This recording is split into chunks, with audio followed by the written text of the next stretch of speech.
ഈ യാത്ര ദുരിതം തന്നെ. ബ്ലോക്ക് കഴിഞ്ഞ് എപ്പോൾ എത്താനാ? പിറുപിറുത്ത് ഗോപൻ. മിഷേ, എൻ്റെ ചാർജർ എവിടെ? അപ്പുറത്തു നിന്നും മറുപടി കിട്ടില്ല എന്നറിയാമെങ്കിലും അയാൾക്ക് എപ്പോഴും മിഷയെ വിളിക്കണം. കൊച്ചി ഇൻഫോ പാർക്കിലെ ഒരു IT കമ്പനിയിൽ എഞ്ചിനീയറാണ് ഗോപൻ മേനോൻ. രാവും പകലുമെന്നില്ലാത്ത ജോലി. മിഷേ, എൻ്റെ പേഴ്സ് എവിടെ? ആരോട് പറയാൻ? ഗോപൻ ക്ലോക്കിൽ നോക്കി. ബസ്സിൻ്റെ സമയമായി. അത് മിസ്സായാൽ ക്വിക്ക് റൈഡ് വിളിക്കേണ്ടി വരും. അതിന് ദിവസവും 200 രൂപ കൂടുതലാണ്. അല്ലെങ്കിൽ തന്നെ 2 കൊല്ലമായി അയാൾ ഒരേ സാലറിയിലാണ് വർക്ക് ചെയ്യുന്നത്. IT ജോബെന്ന് കേൾക്കുമ്പോൾ എല്ലാവർക്കും വലിയ ശമ്പളക്കാരാണ്. നമുക്കാണെങ്കിൽ സാലറിയും കുറവ്, പട്ടിപ്പണിയും. അയാൾ ആരോടെന്നില്ലാതെ പറഞ്ഞു. ലൈഫ്ലെസ് ജോബ് എന്നാണ് ഗോപൻ ഫ്രണ്ട്സിനോട് പറയാറ്. ജീവിക്കുവാൻ സമയമില്ല, സമാധാനമായി ഉറങ്ങുവാനും പറ്റുന്നില്ല. പിറ്റേന്നത്തെ ടീം മീറ്റിങ്ങുകളും പെൻഡിങ് വർക്കുകളും അയാളെ ഭ്രാന്ത് പിടിപ്പിച്ചു. മിഷ ലഞ്ച് ബോക്സ് തയ്യാറാക്കി ഗോപൻ്റെ ബാഗിനരികെ വെച്ചു. അവളുടെ മുഖം മ്ലാനമാണ്. ഇപ്പോൾ കുറേ ദിവസങ്ങളായി മിഷ ചിരിക്കാറേയില്ല. എന്തു പറ്റിയെന്ന് ചോദിച്ചാൽ പിന്നെ പരാതികളും പരിഭവങ്ങളുമാകും. അവളെ കണ്ടില്ലെന്ന് നടിച്ച് അടുത്ത മുറിയിൽ കിടന്നുറങ്ങുന്ന കുഞ്ഞിനെ ഒന്ന് എത്തി നോക്കി ബാഗുമെടുത്ത് വേഗം പുറത്തേക്ക്. ബൈക്ക് സ്റ്റാർട്ട് ചെയ്യുവാൻ നോക്കിയപ്പോഴാണ് പെട്രോൾ ഇല്ല എന്നത് ഓർമ്മ വന്നത്. ക്ലയൻറ്റ് മീറ്റിംഗ് കഴിയുമ്പോൾ അയാൾ സ്ഥിരം വിളിക്കുന്ന ഇംഗ്ലീഷ് തെറി ഉറക്കെ പറഞ്ഞ് ബസ് സ്റ്റോപ്പിലേക്ക് ഓടി. പുതുക്കാട് സിഗ്നലിലേക്ക് വെറും 5 മിനിറ്റ് ഓടിയാൽ മതി. ഭാഗ്യം, ബസ് കിട്ടി. സമയം ഇപ്പോൾ രാവിലെ 6:35. ഗോപൻ പതിവായി കയറുന്ന ബസ്. കൊച്ചി ഇൻഫോ പാർക്കാണ് ലാസ്റ്റ് സ്റ്റോപ്പ്. അതുകൊണ്ട് ഒട്ടുമിക്ക യാത്രക്കാരും അവിടുത്തെ ജോലിക്കാരാണ്. അതിൽ സ്ത്രീ ജീവനക്കാർക്ക് മാത്രമാണ് ചിരിക്കുവാനും വിശേഷങ്ങൾ പങ്കുവയ്ക്കാനും സാധിക്കുന്നുള്ളൂ. അവർക്ക് പറയുവാൻ പുതിയ ഔട്ട്ഫിറ്റുകൾ, മേക്കപ്സ്, തൊട്ടുകൂട്ടുവാൻ അമ്മായിമ്മ പോരുമുണ്ട്. പുരുഷന്മാരെല്ലാം നിർഗുണഭാവത്തിലാവും. ബസ് സഡൻ ബ്രേക്ക് ഇട്ടാൽ മാത്രം കണ്ണും വായും തുറക്കുന്ന ജന്മങ്ങൾ. വിൻഡോ സൈഡ് സീറ്റിലിരുന്ന് ഗോപൻ ബാഗ് മടിയിൽ വെച്ച് കണ്ണടച്ചു. ഇത് അയാൾക്ക് ഉറങ്ങുവാനുള്ള സമയമാണ്. 2.5 മണിക്കൂർ നീണ്ട യാത്രയിൽ ഇഷ്ടമുള്ള ഒരേ ഒരു കാര്യം. പുലർച്ചെ വരെ ലാപ്ടോപ്പിൻ്റെ മുമ്പിലിരിക്കുന്നതിൻ്റെ ക്ഷീണം അയാളെ വേഗം ഉറക്കും.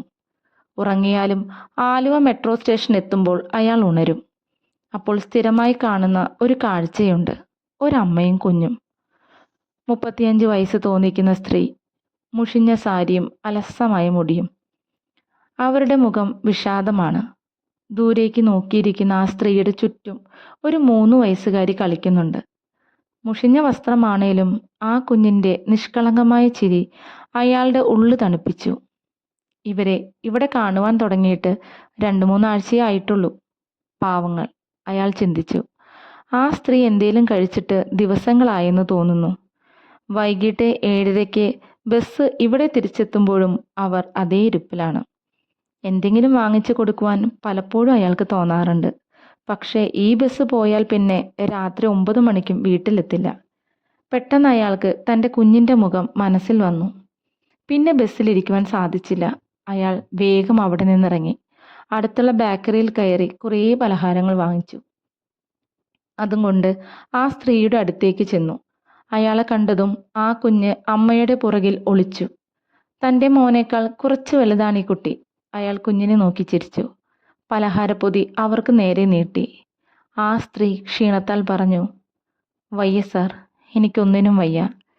വേദനയാണ് എല്ലായിടത്തും. എന്നെ വിട്ടേക്ക്. അയാൾ വല്ലാണ്ടായി.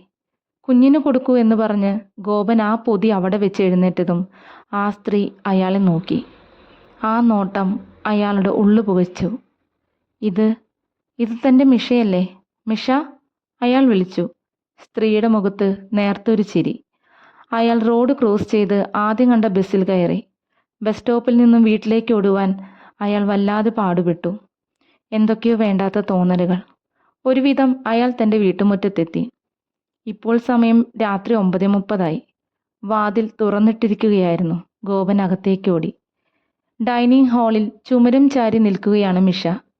അയാളെ കണ്ടതും അടുക്കളയിലേക്ക് പോകുവാൻ ഭാവിച്ച അവളുടെ കയ്യിൽ പിടിച്ച് ഗോപൻ ചോദിച്ചു, നിനക്ക് വയ്യേ? അവൾ ആ ചോദ്യം കേട്ടതും ചങ്ക് തകർന്നെന്നോണം കരഞ്ഞു. ഉറക്കെ കരഞ്ഞു. കരച്ചിൽ കേട്ട് TV കണ്ടുകൊണ്ടിരുന്ന മകൻ ഓടി വന്ന് അമ്മയുടെ കാലിൽ മുറുകെ പിടിച്ചു. അയാൾ അവളെയും മകനെയും ചേർത്ത് നിർത്തി. നാളുകൾക്ക് ശേഷം അവർ രണ്ടുപേരും അന്ന് സുഖമായി ഉറങ്ങി. അടുത്ത ദിവസം യാത്രയിൽ അയാൾ ഉറങ്ങാതെ ആലുവ മെട്രോ സ്റ്റേഷൻ എത്തുവാൻ കാത്തിരുന്നു. പക്ഷേ അന്ന് ആ സ്ത്രീയും കുഞ്ഞിനെയും അവിടെ കണ്ടില്ല. ബസ് നീങ്ങുമ്പോഴും അയാൾ കണ്ണുകൊണ്ട് അവരെ അന്വേഷിച്ചു കൊണ്ടിരുന്നു. പക്ഷേ അവരെ കണ്ടതേയില്ല. ബസ് അപ്പോഴേക്കും കുറേ മുമ്പോട്ട് പോയി. അയാൾ പതിയെ ഉറങ്ങുവാൻ തുടങ്ങി. സ്വസ്ഥമായ ഉറക്കം.